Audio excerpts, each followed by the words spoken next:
कानी बहू। किशोरी लाल जी के बेटे राघव की शादी की बात जगह जगह चल रही थी, लेकिन किशोरी लाल जी को कोई लड़की पसंद ही नहीं आती थी। और उसकी एक ही वजह थी, किशोरी लाल जी का लालची होना। उनको लड़की वालों से मोटा दहेज चाहिए था और इसी चक्कर में एक दिन वो एक बहुत पैसे वाले के घर अपने बेटे का रिश्ता लेकर पहुंचे। उस आदमी का नाम था ओम प्रकाश। देखिए किशोरी लाल जी, मेरी एक ही बेटी है और मेरी सारी संपत्ति जायदाद सब कुछ मेरी बेटी नैना का ही है। पापा, नाम से लगता है बहुत खूबसूरत होगी। कितना अच्छा नाम है ना, नैना। ओ, वैसे बात तो सही है आपकी। अब इतना पैसा है, जमीन जायदाद है, इकलौती बेटी, आप भी क्या करेंगे? सब कुछ उसे ही देंगे ना।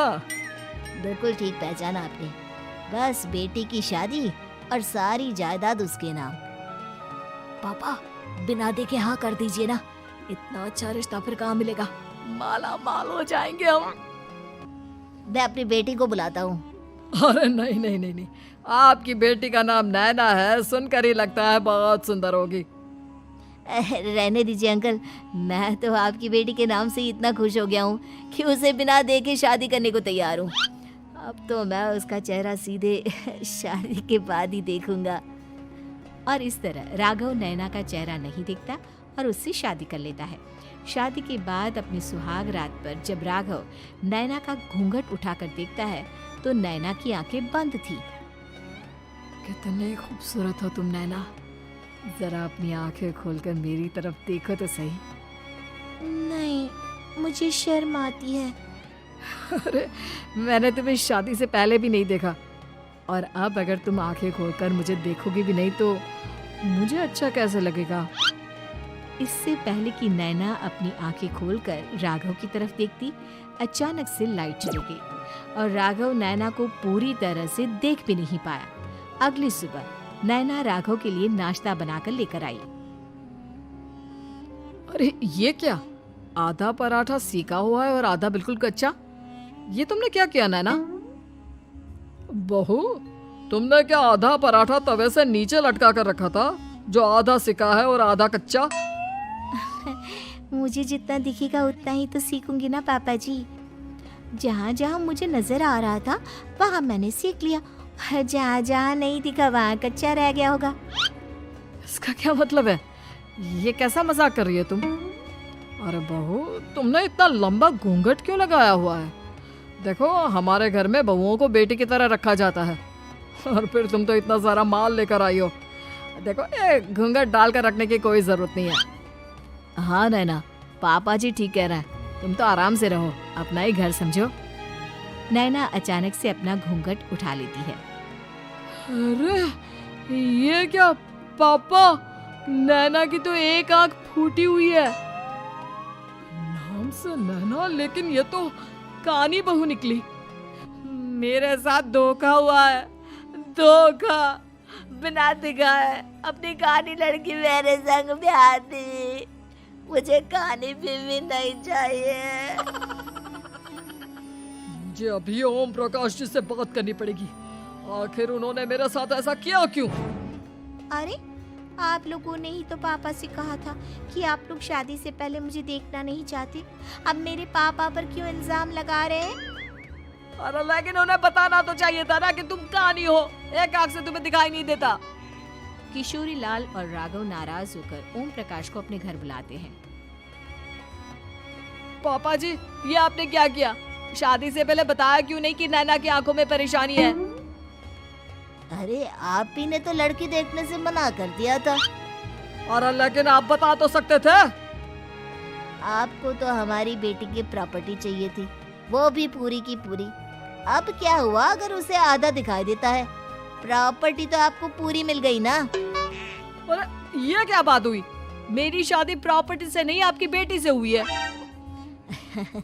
अब ये तो पहले सोचना चाहिए था, तब तो मेरी प्रॉपर्टी देखकर तुम्हारी जुबान लप लपा रही थी। लेकिन मैं कानी लड़की को अपनी बीवी बनाकर नहीं रख सकता। पापा, कुछ करिए ना आप। हाँ, करता हूँ। देखिए ओम प्रकाश जी, आप हमारे साथ ऐसा नहीं कर सकते।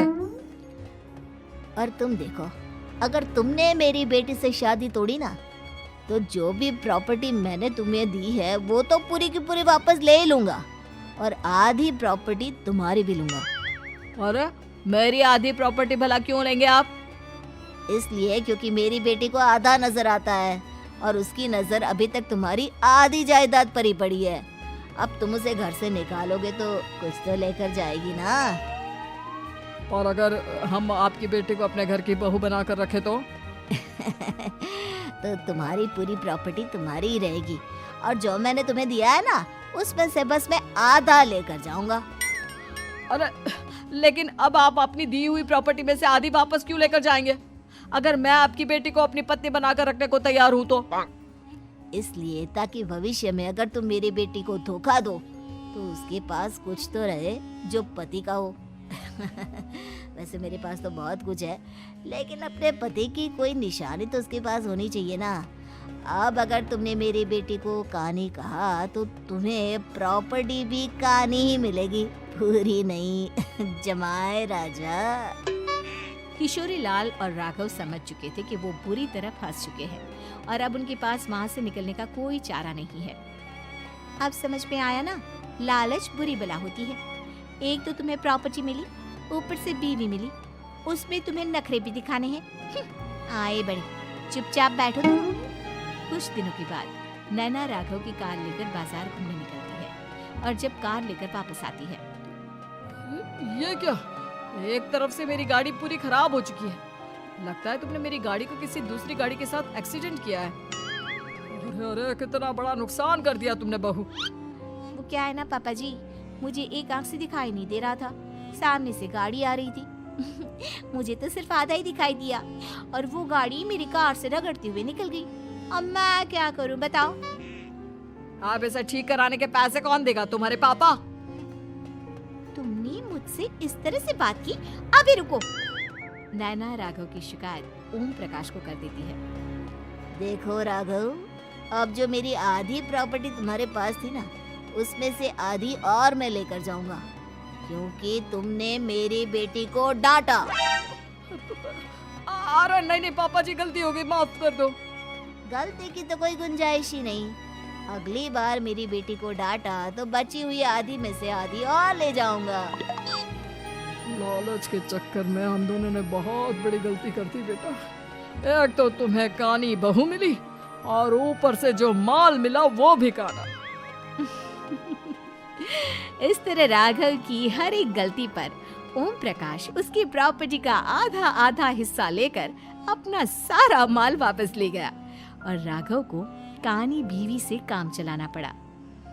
भाई लालच वाकई में बुरी बला है।